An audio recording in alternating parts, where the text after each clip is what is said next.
Prezados, boa noite a todos. Gostaria de acolhê-los na nossa instituição essa noite.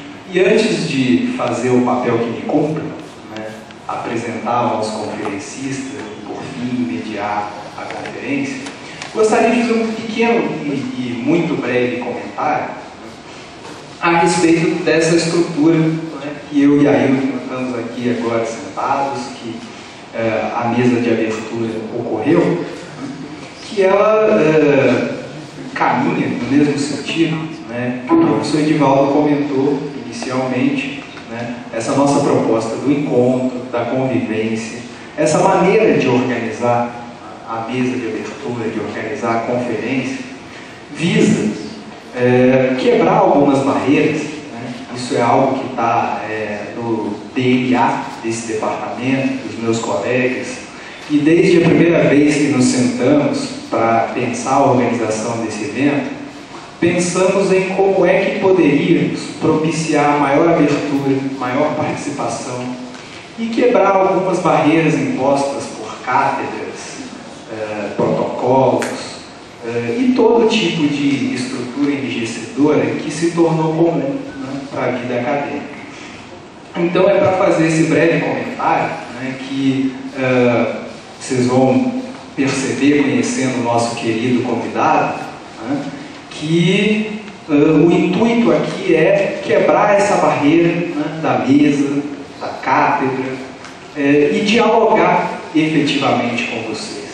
Desejamos, e Ailton expressou isso desde o início, ouvi-los também. Desejamos que esse evento seja feito, e essa conferência seja feita a muitas mãos, e nesse caso, a muitas cabeças e bocas. Então, desejamos ouvi-los ao longo dessa conferência. E agora, sem delongas, apresentar o nosso querido convidado, que está se tornando um amigo, o Ailton Krenak. É ambientalista, líder indígena, coordenador da rede Povos da Floresta e um dos principais articuladores dos direitos indígenas no Brasil. Nasceu no Vale do Rio Doce, Minas Gerais, em 1954. Na década de 80, passou a se dedicar exclusivamente à articulação do movimento indígena.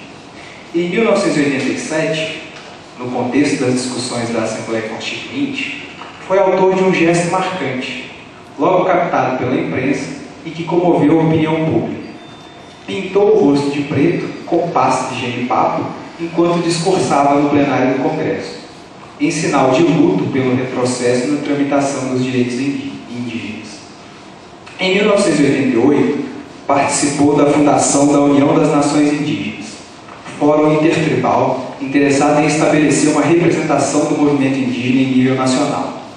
Participando em 1989 do movimento Aliança dos Povos da Floresta, que reunia povos indígenas e seringueiros em torno da proposta da criação das reservas extrativistas, visando a proteção da floresta e da população nativa que nela vive. Atualmente está no Núcleo de Cultura Indígena, ONG que realiza, desde 1998, o Festival de Dança e Cultura Indígena, idealizado e mantido por Ailton Krenak na Serra do Cipó. Então, passo agora a palavra ao nosso conferencista.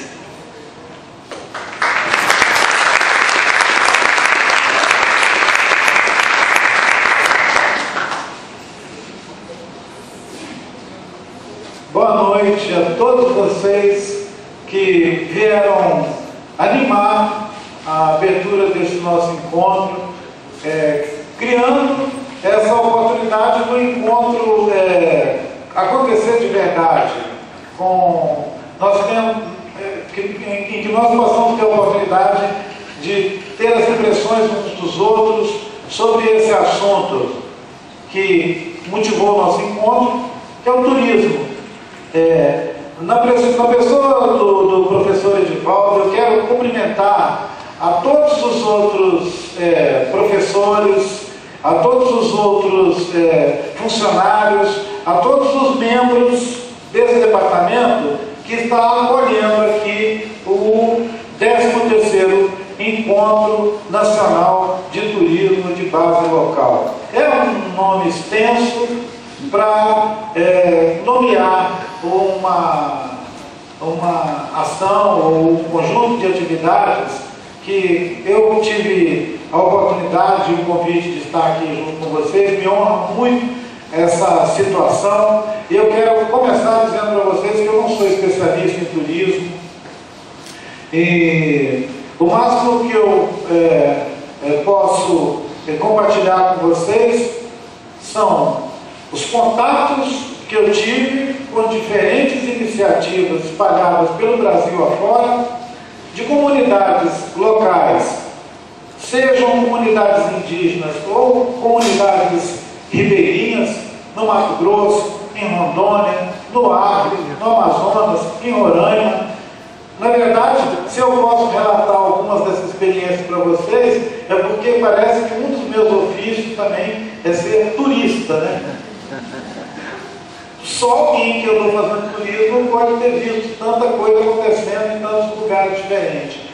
Eu, na verdade, estava trabalhando quando eu visitei esses lugares.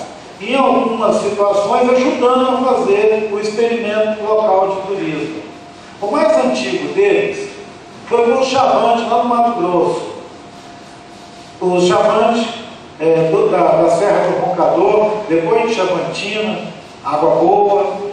Se você estiver indo para o Xingu, no caminho você vai passar por uma região de serras, que é a Serra do Roncador, e essa serra fica dentro de uma reserva de aproximadamente 390 mil hectares, que é o território do Chavante, lá do Rio das Mostras. Esse território Chavante é uma região de cerrado, de cerradão, de mata alta e de campina, onde o povo Chavante, no caso, uma parte do povo Chavante, viveu nos últimos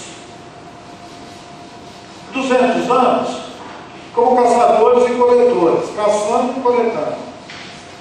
Quando os vizinhos deles foram se estabelecendo, e as fazendas e as ocupações no entorno do território deles foi deixando a vida deles muito apertada lá dentro, eu fui convidado por alguns chavantes da minha geração,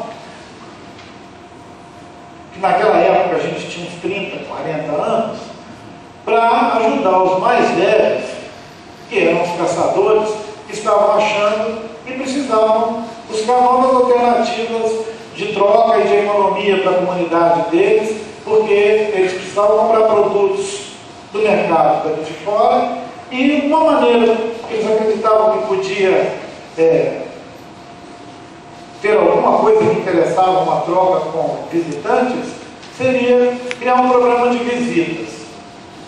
Eles elegeram um lugar dentro da reserva deles e fizeram uma pequena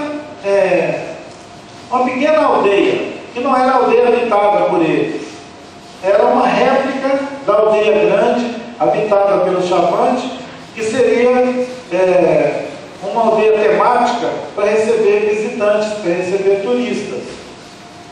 E quando eles me disseram que eles queriam fazer isso, é claro que eu me preocupei, e muitas das questões que todos vocês pensam, eu também pensei. Eu falei, de onde virá esse turista, né? Como é que ele vai chegar aqui? O que esse turista vai comer quando ele estiver aqui, em um lugar onde só tem uma economia de caçadores e coletores? Como que os chavantes vão atender esse possível turista, esse possível visitante? Nós pensamos sobre a estrutura que podia ter lá dentro da reserva e o serviço que a gente teria que montar de acolhimento desse possível visitante.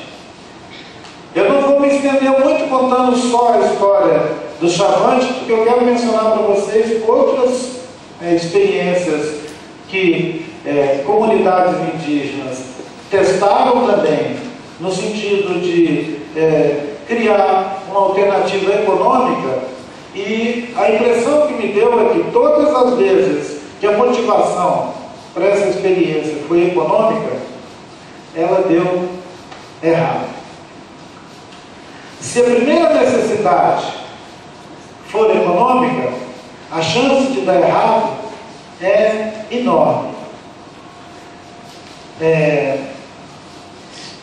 Acabamos descobrindo, no primeiro ano e meio dessa experiência, que esse possível visitante não viria do Brasil, gente, ele viria de fora, ele seria um visitante estrangeiro.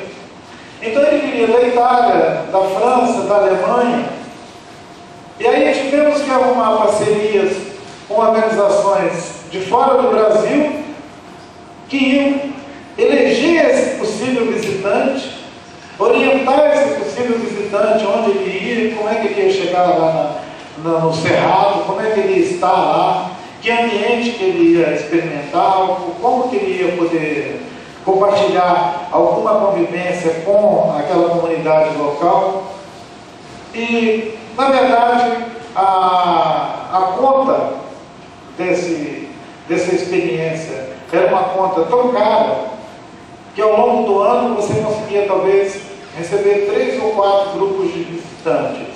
E recebendo 3 ou 4 grupos de visitantes ao longo de um ano, é claro que o projeto daquela comunidade não ia ter sustentabilidade econômica, né?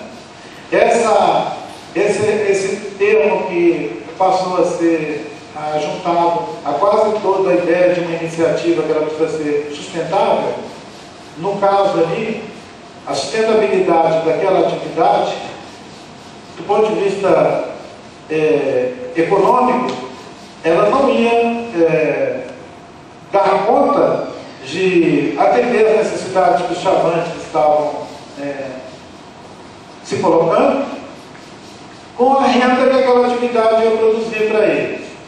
As outras dificuldades que nós percebemos, elas eram as dificuldades da cultura mesmo.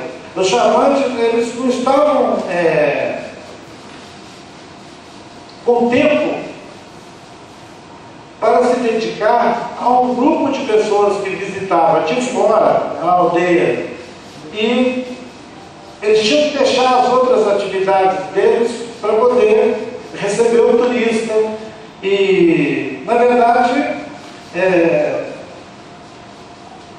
alterar a rotina de uma família inteira ou de algumas famílias para poder receber um visitante. Essa experiência durou 1 ano e meio e os chavantes não mantiveram o projeto de turismo cultural ou de ecoturismo, que foram os títulos, os apelidos que esse projeto experimental dos chavantes com o turismo que se iniciou cerca de 92, 93 e que durou até 94.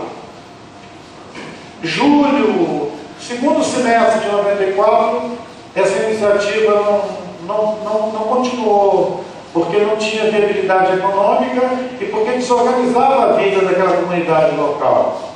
As outras iniciativas que eu conheci em Rondônia e no Acre, elas tiveram um pouco mais, digamos assim, de chance, porque a ideia de receber os visitantes, ela estava relacionada com atividades, no caso dos Yawanawá, uma atividade que eles faziam em 2 ocasiões por ano e que podia receber grupos de 40 até 60 pessoas numa visita de 1 semana, de 2 semanas.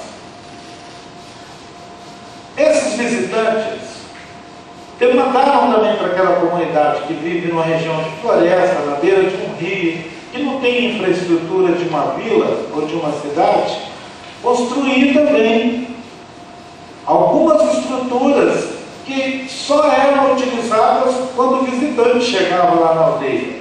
Quando não havia visita, aquelas instalações não tinham utilidade nenhuma.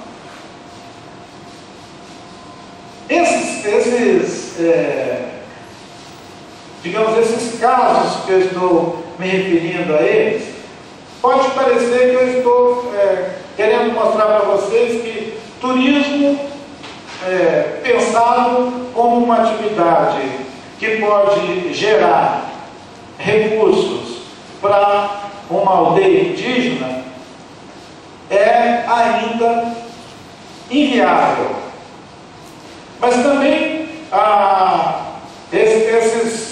esses casos que eu estou me referindo, esses testemunhos que eu estou dando para vocês, sobre as experiências que eu tive a oportunidade de acompanhar ou de até participar em algum tempo da sua feitura, da sua iniciativa, é também um desafio para a gente pensar se é possível promover a atividade de turismo dentro desse conceito do turismo solidário, de base local, eu diria até comunitário, onde aquele lugar que está sendo visitado e a comunidade que está sendo visitada, ela é percebida como grupos de famílias, de pessoas que têm um contexto cultural, que têm uma realidade econômica,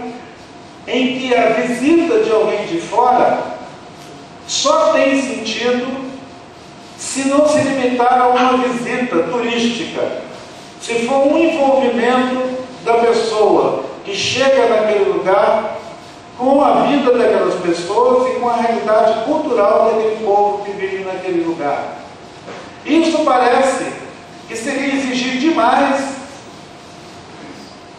daquele praticante de turismo que a maioria de nós pensa quando a gente fala em turismo, né? Aí nós vamos pensar, bom, então você não está querendo fazer uma atividade que possa ter viabilidade econômica, você está querendo promover intercâmbio cultural, você está querendo promover a solidariedade entre esses diferentes grupos de cultura ou de realidades sociais, mas você não vai promover uma atividade que se reconhece como uma atividade econômica, ou como uma atividade que gera aquilo que foi questionado das pessoas, alguma economia dos lugares, seja nas terras indígenas aqui no Brasil, ou em qualquer outro lugar do mundo, né? Se nós não estivermos interagindo com as pessoas que vivem naquele lugar, nós vamos estar transitando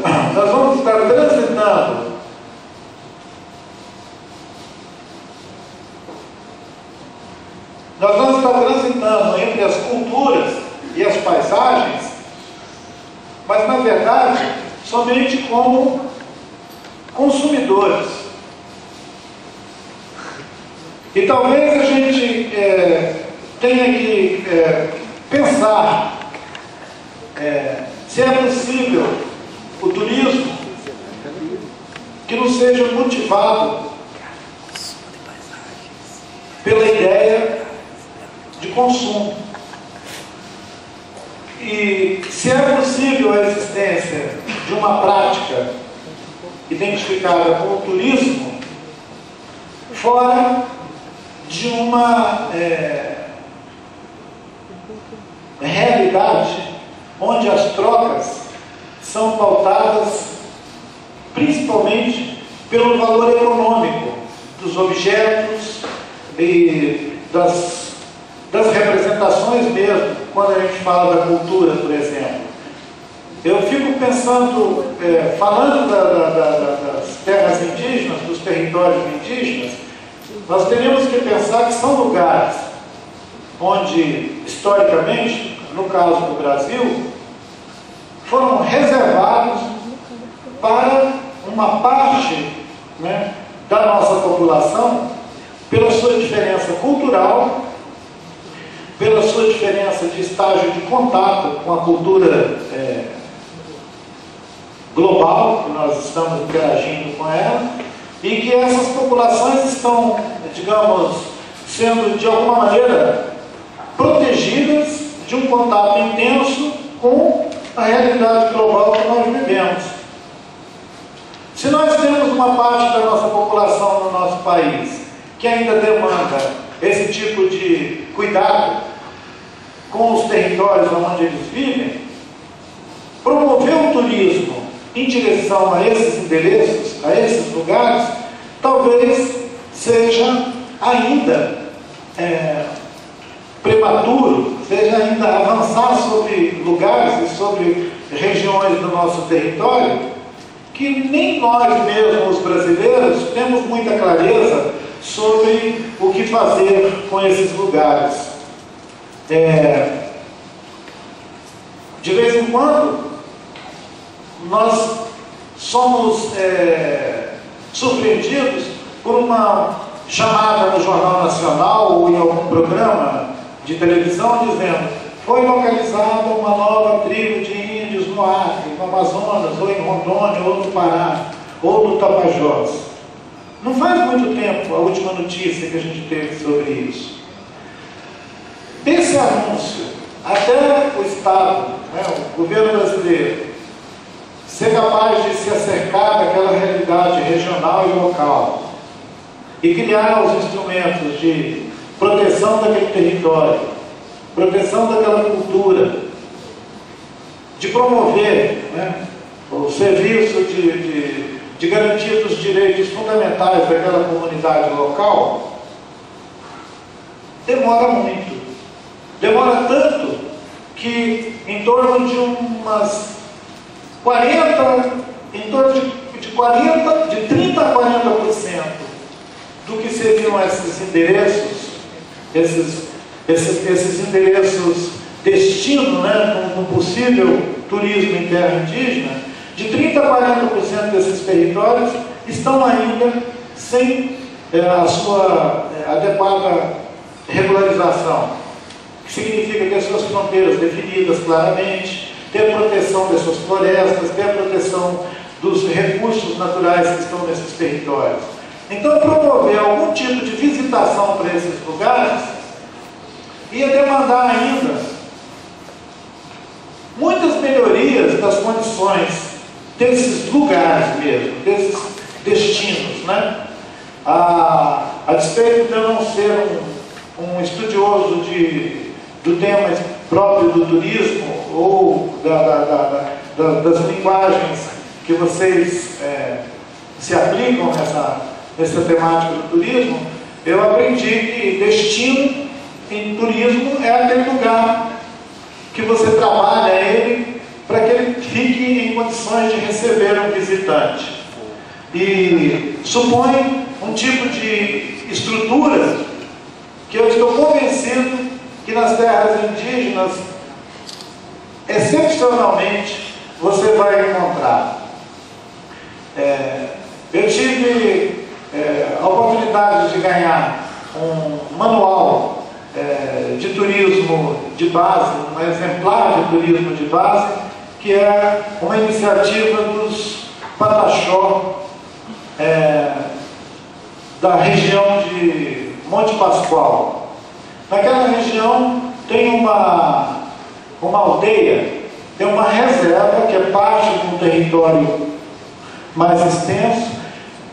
Dentro dessa reserva tem uma experiência do que nós poderíamos identificar como turismo local, com esses atributos que a gente gostaria que uma experiência de visitação em terras indígenas pudesse conter, que é o conjunto das famílias que vivem naquele lugar, na Jaqueira, na reserva da Jaqueira, vivem dedicados a receber todas as semanas grupos de pessoas que são acompanhadas e monitoradas por um programa de visitação. Essas visitas são planejadas a ponto de permitir que as famílias que recebem os visitantes se organizarem para fazer essa recepção. Designar as pessoas, os jovens, as crianças, os mais velhos daquela comunidade que se interessam por essa convivência, para participar dessa atividade e, de forma organizada, integrar o visitante a elementos que são da cultura do povo pataxó, da paisagem que esse visitante está visitando e dos conhecimentos que os pataxó querem compartilhar da sua cultura com esse visitante. Eu acredito que o tipo de visitante que constitui um grupo para essas visitas é muito especial.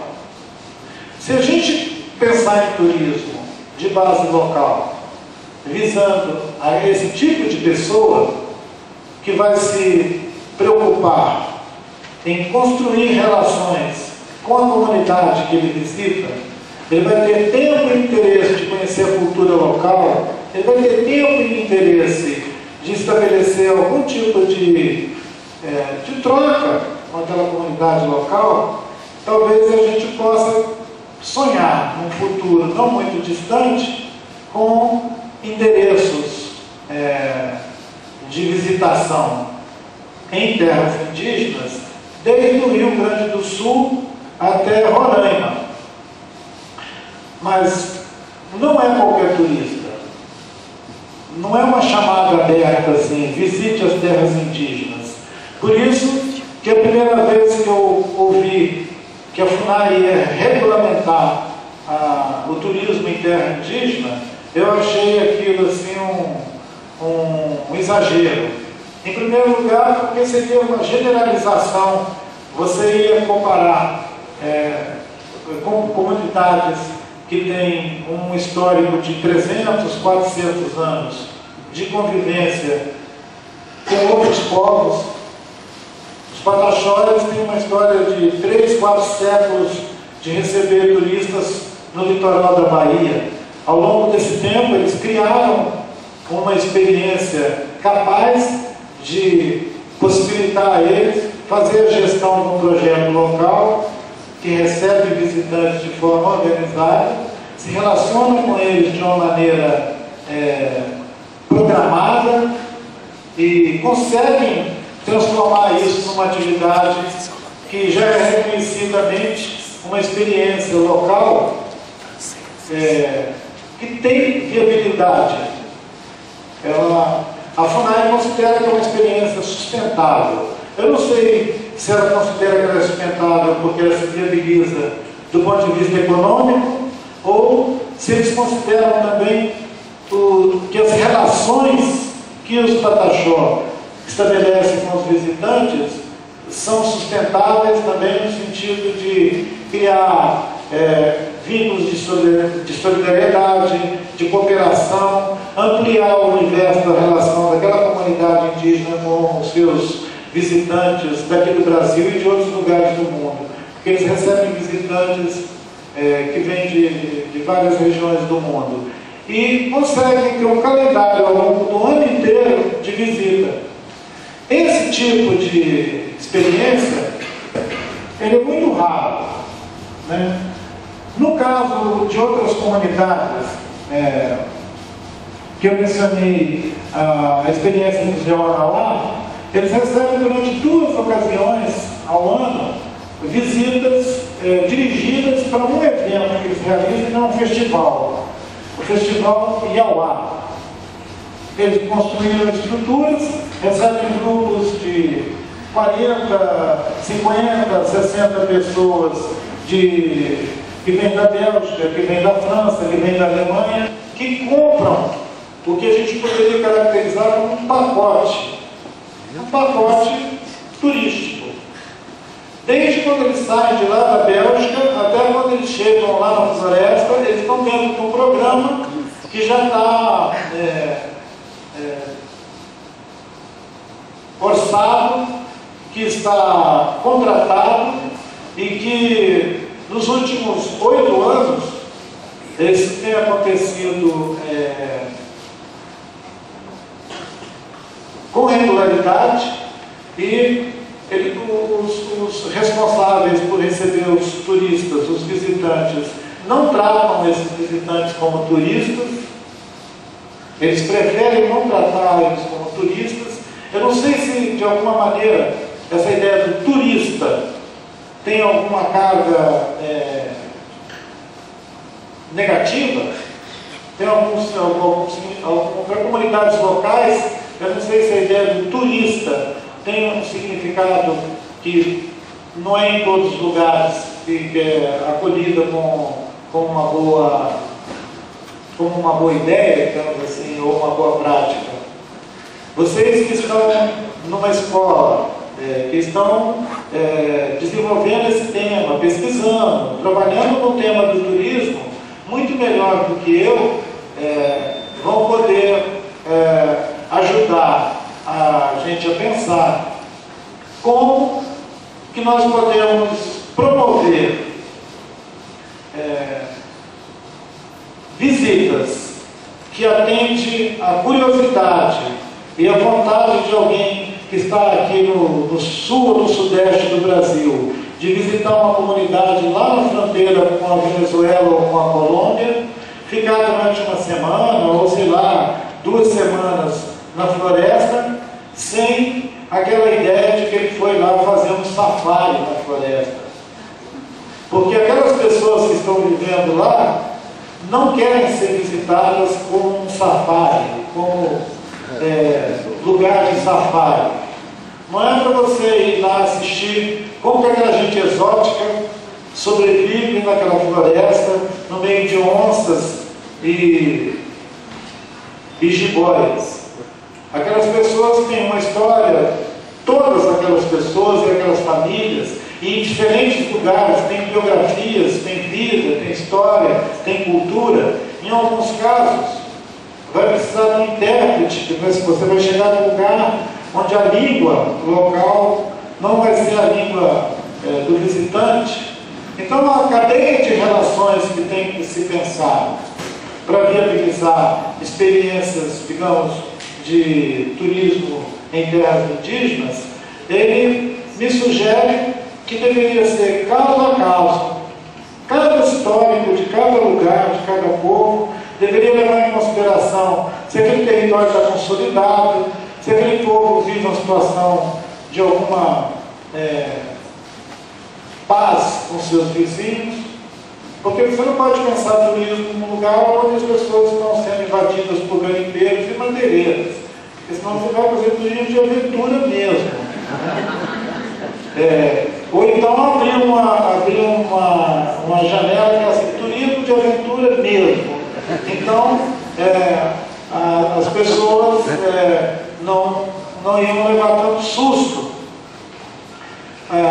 Eu soube de mais de uma iniciativa do governo, através da FUNAI, Ministério da Cultura, Ministério do Turismo, vários ministérios discutindo entre eles como promover as práticas do turismo sustentável, do ecoturismo, com diferentes títulos, mas, em suma, o que eles estavam pensando era como regulamentar, por decreto, por lei, por uma portaria, os procedimentos para possibilitar uma visita organizada de um grupo de pessoas a uma determinada terra indígena.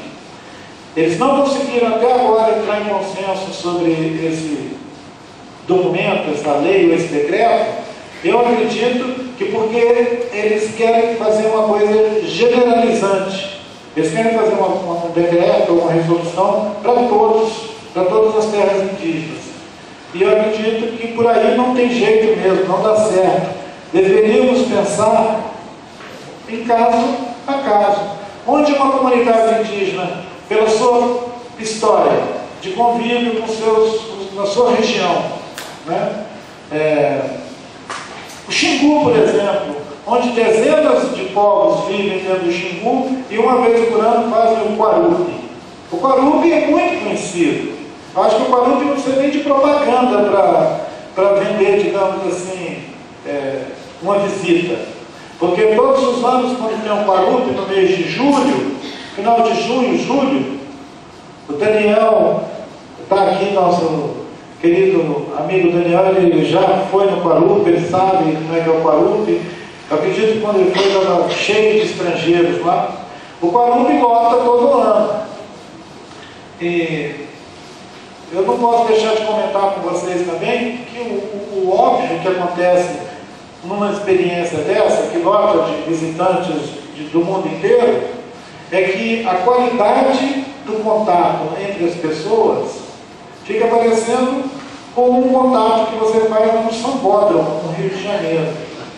É igual um estrangeiro vir no Rio de Janeiro e participar do carnaval no Rio de Janeiro.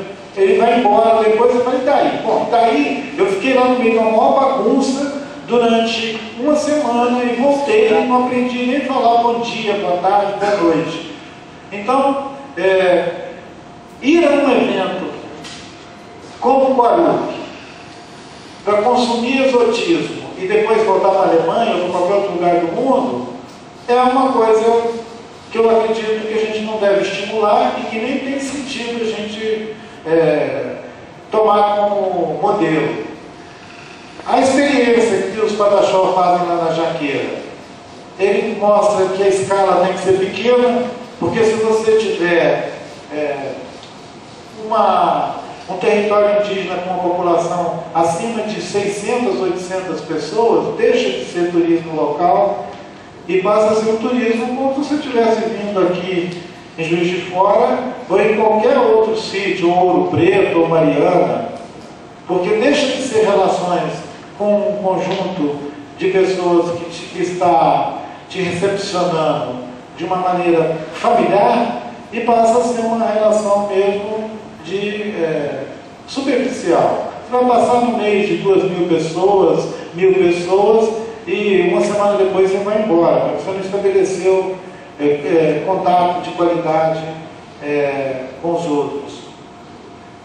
Talvez eu esteja insistindo muito nessa ideia de que as pessoas no convívio e numa visita devessem buscar alguma coisa além de trocar mercadoria, comprar artesanato, uma camiseta com uma foto, né? Ou um cocar, ou um colar, ou coisas desse tipo. Mas eu sei que a coisa que mais motiva a maior parte dos nossos passeios é comprar bugigangas. A maioria das pessoas, quando eu chego a mãe, eu chego a prima, um tio, fala: o que você comprou? O que você trouxe? Não, mas eu não acredito. Você foi na Bahia e não trouxe um berimbau? Né? Ele pode não ter feito mais nada, mas cadê o berimbau? Então, imagina, como é que você foi na aldeia dos índios e não trouxe um arco e flecha? Aí ele falou: mas aqueles índios nem tinham arco e flecha. Aquela tribo não usa arco e flecha. Né? E, afinal de contas, não são todas as tribos que têm arco e flecha, viu, gente? Eu não estou só fazendo um comentário assim, para despistar o assunto, não. Nem todos os índios são caçadores e coletores e tal. Então, a generalização que um decreto ou uma lei que dissesse turismo em terra indígena vai ser assim, turismo em terra indígena vai ser assado, está fatada a não dar certo. Talvez, se nós podemos contribuir em encontros como esse para ajudar a melhorar a informação sobre o assunto e aproximar melhor as pessoas, instituições, iniciativas que se interessam pelo assunto, seria pensar o seguinte: se nós temos 600, 800 destinos em terras indígenas, do Rio Grande do Sul até o Amapá, estuda cada um deles, caracteriza cada um deles, chega ao máximo de caracterização de cada um desses 600, 800 destinos. E aí, quando alguém for visitar um lugar desse, ele vai ter informação suficiente para não inventar de comprar um turismo de aventura sem querer. Ele vai escolher o tipo de comunidade que ele vai visitar e sabendo também se aquela comunidade tem interesse em receber ele ali. Porque eu acho que talvez a coisa mais interessante que pode acontecer nessa troca é exatamente quando você chega num lugar e as pessoas daquele lugar querem te receber. Aí nem faz diferença se você vai dormir numa rede, não é isso? Se você vai dormir numa esteira, ou se você vai dormir numa suíte, não sei o quê. Se você escolheu ir naquele lugar, se as pessoas estão te recebendo porque querem mesmo receber você ali, o tipo de troca entre as pessoas que é possível é muito mais enriquecedora, gente, do que em qualquer lugar, ou arquinho e flecha. Isso não quer dizer que é proibido comprar arquinho e flecha, mas esses como é que chama?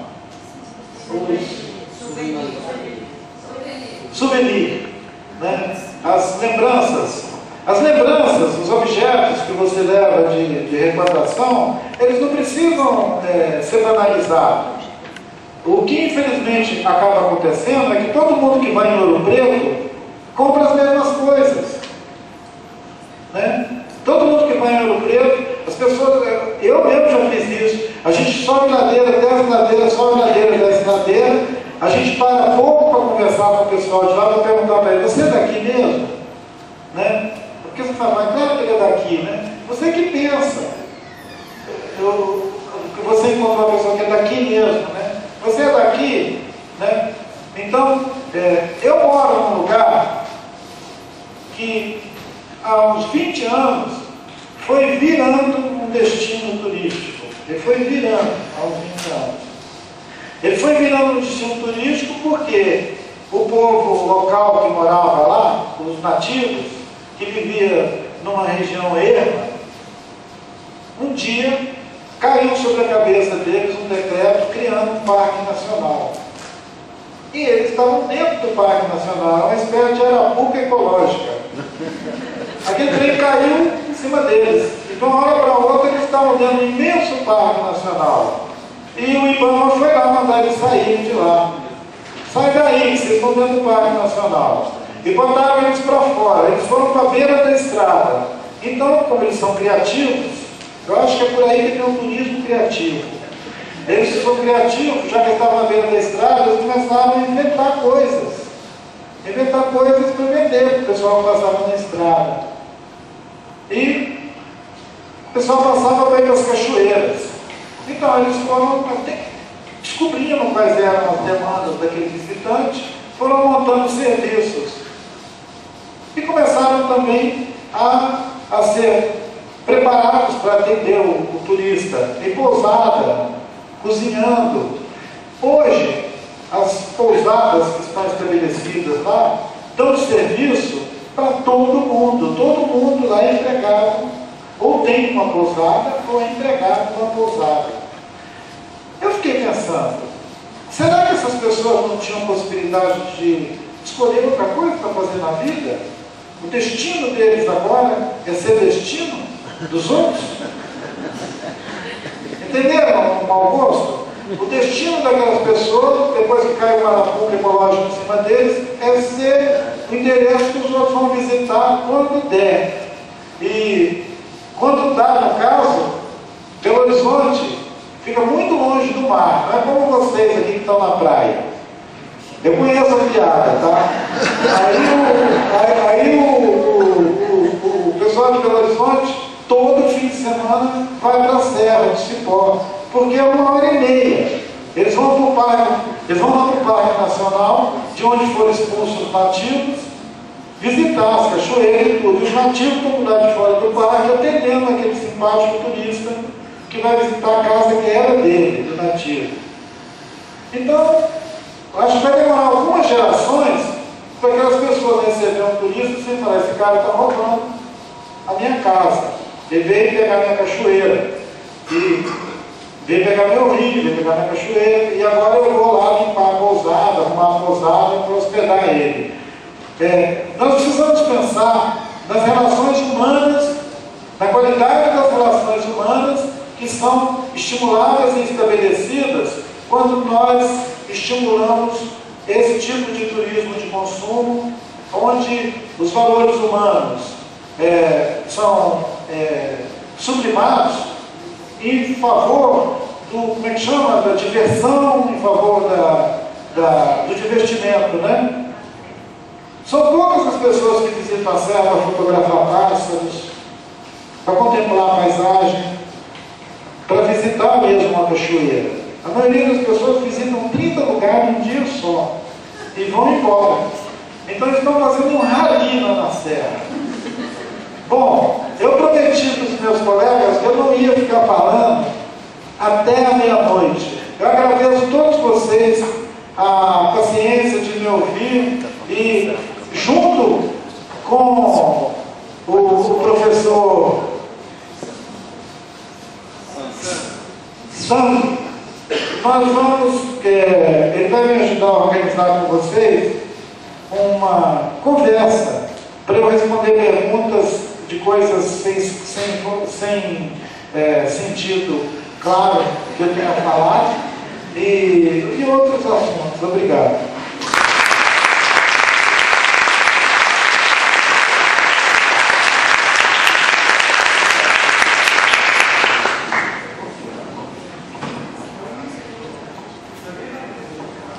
Bom, gente, a primeira questão, né, antes de passar a palavra a vocês, é que, a princípio, né, tínhamos pensado no formato das perguntas, né, do debate com o público, através dos bilhetes, né, dos papeizinhos, aqueles tradicionais, que, em tese, favoreceriam os mais tímidos que pudessem se manifestar. Mas, no espírito, né, que a gente vem falando desde a mesa de abertura, nós decidimos aqui que nós vamos abrir as perguntas diretamente no microfone para quem quiser fazê-las. Acho que isso permite a gente terminar de quebrar essa barreira que a gente está querendo quebrar faz um tempo.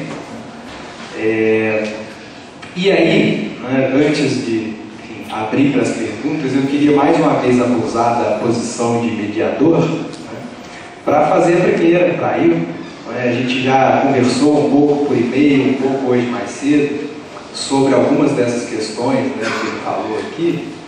E, assim, né, enfim, depois de tudo que ele disse, eu, há algum tempo, né, assim, tenho trabalhado lá com os Pataxó, pesquisado esse projeto da Jaqueira, pesquisado como é que acontece o turismo lá na terra indígena Coroa Vermelha, né?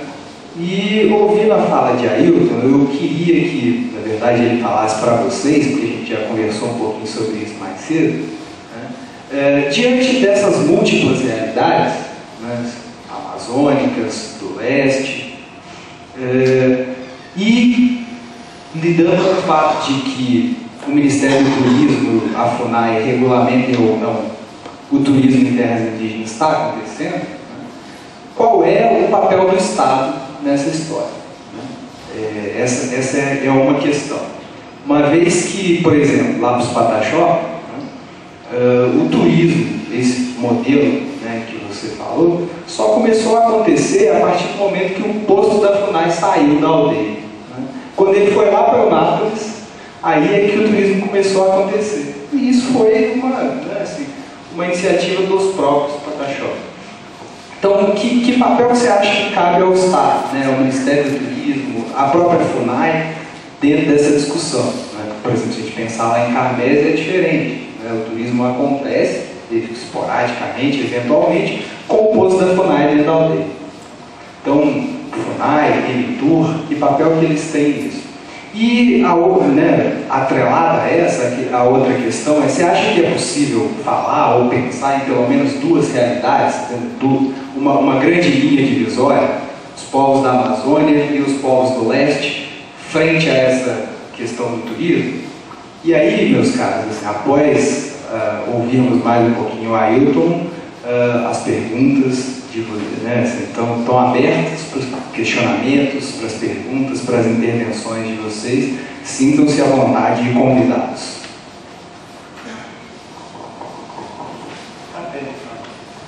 Bem, o Estado, né, pensando assim, o governo brasileiro, o Estado tem a obrigação, não somos nem nós que vamos indicar o que ele tem que fazer, ele tem a obrigação, no caso das unidades de conservação, reservas biológicas, dos territórios onde vivem os índios, o Estado tem a obrigação de assegurar que esses territórios que eles sejam preservados de verdade, né? E o Estado tem tido muita dificuldade de promover o que a Constituição manda, né? E o que outras leis regulamentam com relação à unidade de conservação, parques nacionais, terras indígenas, que seria que esses lugares não fossem lugar de tanta disputa, eu já mencionei com garimpo, com madeireira, com outros tipos de conflito. Porque a partir do momento que esses territórios estivessem livres desses conflitos, a gente poderia pensar num outro cenário, onde comunidades vivendo de maneira mais autônoma, sem tanta ingerência lá dentro. Você mencionou o caso da FUNAI, só depois que o corpo da FUNAI saiu, que os Pataxó conseguiram evoluir com a ideia deles da experiência de turismo local, cidade de gestão própria. Eles não precisam do representante do governo lá dentro. É até uma confirmação de que, no caso a caso, seria a melhor maneira do Estado atuar. Quando uma comunidade local manifestar interesse, capacidade de uma iniciativa dessa, os órgãos que promovem o turismo, a cultura, a educação, deveriam ter instrumentos que possibilitassem maior aproximação das experiências que essas comunidades estão fazendo, para que ela fosse bem assistida, sem querer substituir a autonomia local. Porque senão deixa de ser turismo local e vira um turismo do Estado, do município, que aliás existe. Na Amazônia tem lugares onde o município faz o pacote do turismo e as aldeias, os ribeirinhos, eles são contratados, eles são terceirizados pelo município para vender o serviço turístico, digamos assim. Essa coisa da 2014, o Brasil receber a Copa do Mundo, não é isso? Os jogos e tal.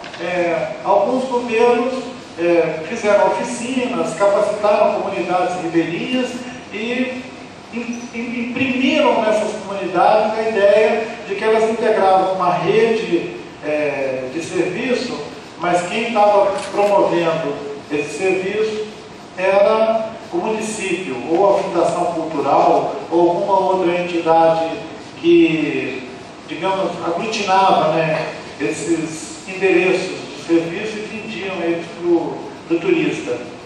Eu acho que o Estado, pensando como regulador, né, das relações, e o município como gestor local, eles não deveriam se meter nas iniciativas de comunidades locais. Deveriam, na medida do possível, respeitar as autonomias, dar as credenciais necessárias para essas experiências acontecerem, mas respeitar mesmo a autonomia. Eu não vejo muita diferença no contexto de comunidades indígenas na Amazônia e no Sudeste, porque na relação que eu, muito em função da minha oportunidade de estar aqui com vocês, eu procurei dar uma busca, eu vi que os Caingangue lá no Rio Grande do Sul e Santa Catarina, eles, assim como os Macuxira em Roraima, ou o Suruí em Rondônia, eles também têm a sua expectativa com relação a algum tipo de turismo. Algum tipo. Isso é que é interessante. Se você pegar uma lista assim, com uns 30 diferentes modalidades de visita, todos eles querem fazer alguma coisa desse, querem ter algum intercâmbio desse. Então, talvez o maior desafio para o pessoal que está estudando turismo seria descobrir como que vocês vão fazer o turismo de varejo, não o turismo atacado. Né? Porque parece que na coisa de produtos, a grande descoberta do mercado nos últimos, sei lá, 10 anos, foi descobrir o tal do varejo, né? Que antes era desprezado. Eles descobriram que as iniciativas de varejo são as coisas, são as iniciativas que têm resposta econômica excelente em algumas situações, principalmente quando os grandes negócios vão indo no brejo, é o que o varejo é que acaba dando conta. Então, quem sabe a turma do turismo não devesse, se já é que nós estamos fazendo isso, considerar a provocação de olhar se comunidades locais têm interpretações tão diversas sobre esse tal de turismo de base local, que tal olhar qual é o formato que cada uma dessas possibilidades demanda? Quem sabe a gente vai ter uma novidade no futuro, que vai ter até outro nome, ao invés de turismo local. Eu mencionei comunitário, né? Eu não sei se é um termo que vocês, especialistas no assunto, aplicam, que é o turismo comunitário, mas eu acredito que os índios estão mais no tipo de turismo comunitário do que para a ideia de turismo local. Porque o local tem diferentes tamanhos, né, gente? E a característica que eu acho das relações com essas comunidades indígenas vai ser mais interpessoal. As relações vão ser com famílias, com grupos de famílias, com grupos de pessoas tudo conhecido. Eu acho que essa é a tendência de evolução das trocas, né, entre comunidades indígenas e visitantes.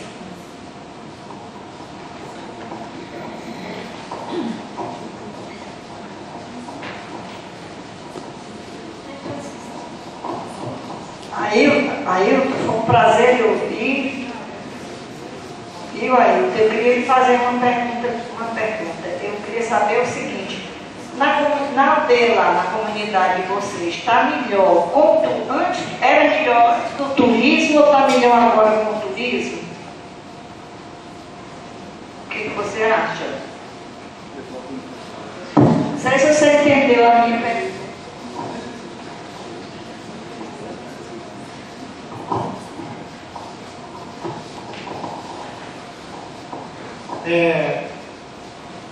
Com o turismo, é mais ou menos assim, junto com todas as mudanças veio o turismo.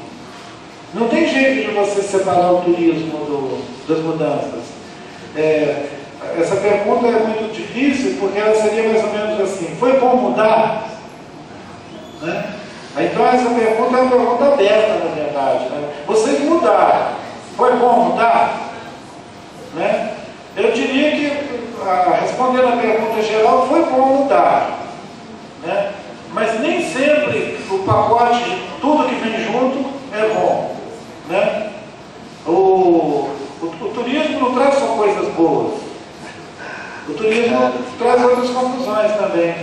As 3 perguntas mais desanimadoras que a pessoa que ia apoiar financeiramente o projeto da Jaqueira fez para os autores do projeto deles local mas as meninas não vão se prostituir, vocês não vão aprender a usar droga, e o preconceito contra vocês vão ficar estimulando visita. O preconceito, as meninas se prostituir e aprender a usar droga. Mas isso está acontecendo na aldeia?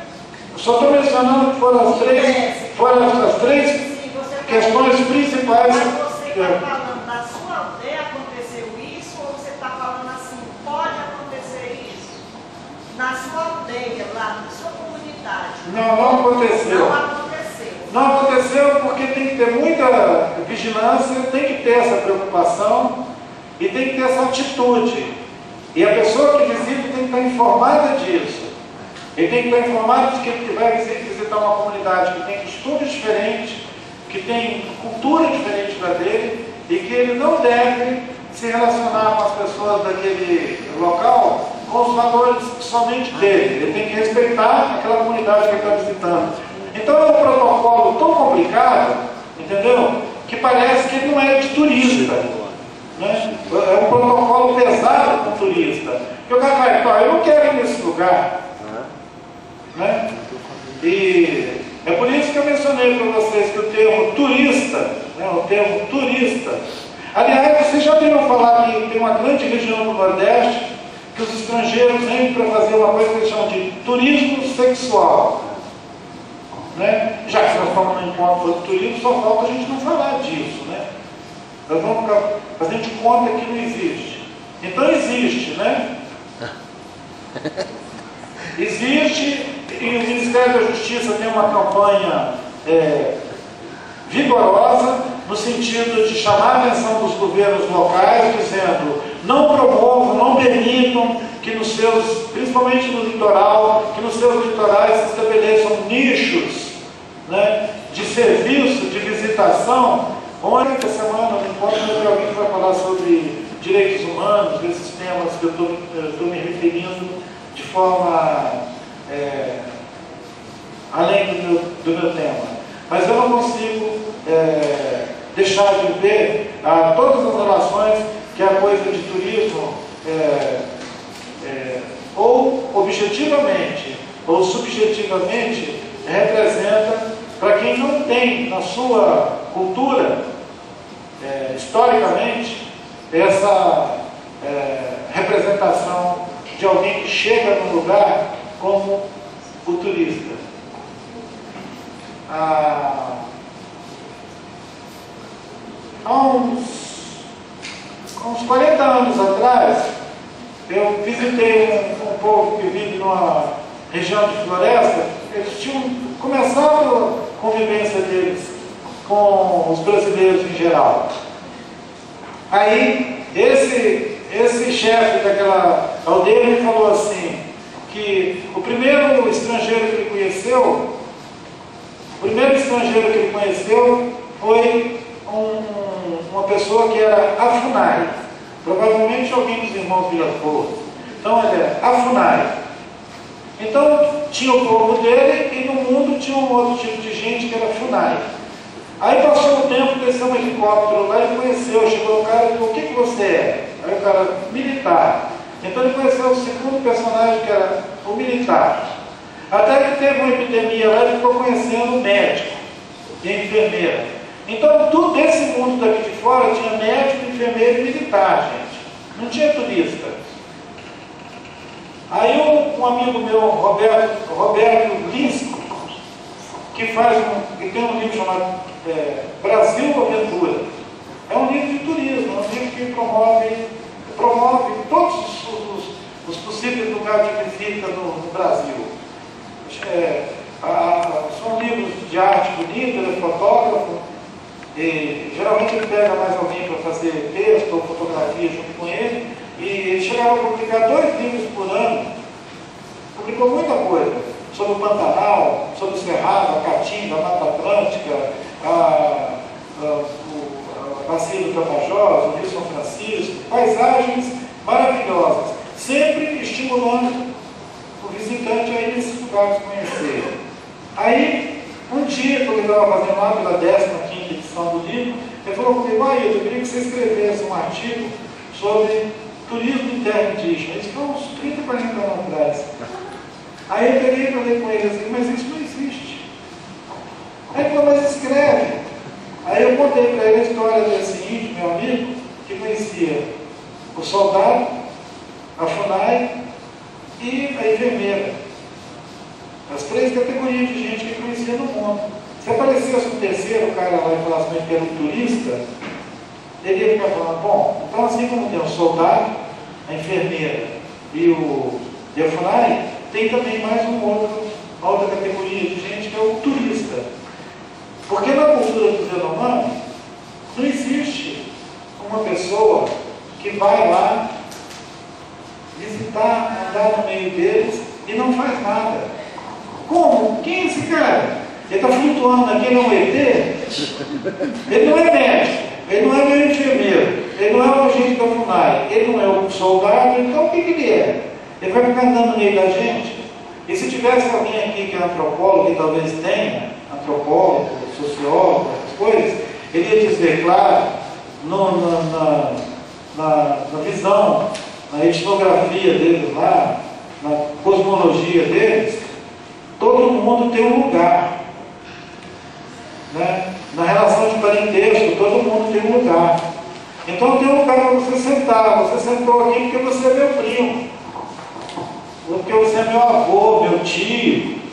Né? Eu te dou um tipo de comida porque você, o meu parentesco com você vai determinar que tipo de comida que eu te dou, aonde eu deixo você sentar, aonde eu deixo você deitar, a quem você se dirige.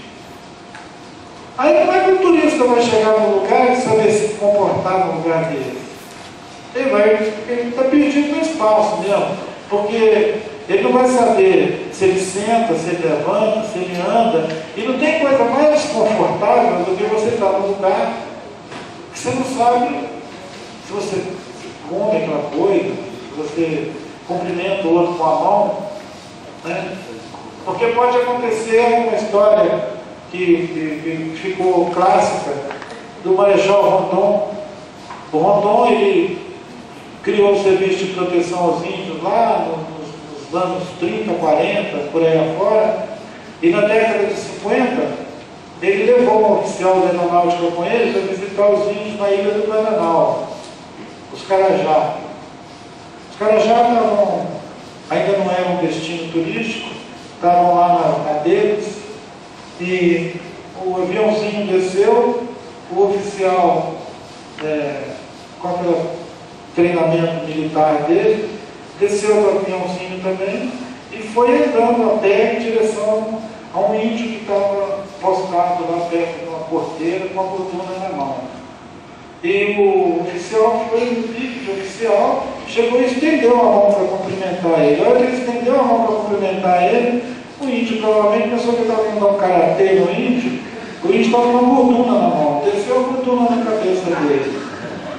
Então, eu queria que vocês considerassem que esse episódio pudesse ser um símbolo do turismo em terra indígena.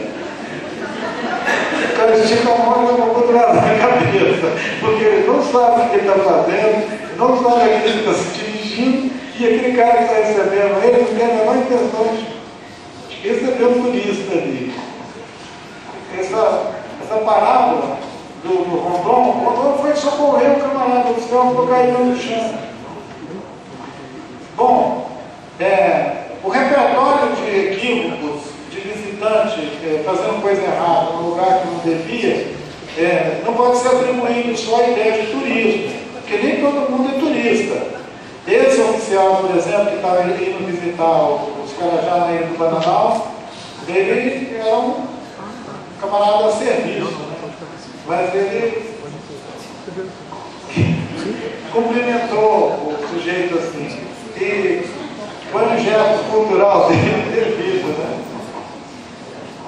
Aí, o professor Edivaldo ele vai me matar se daqui a pouquinho eu não terminar.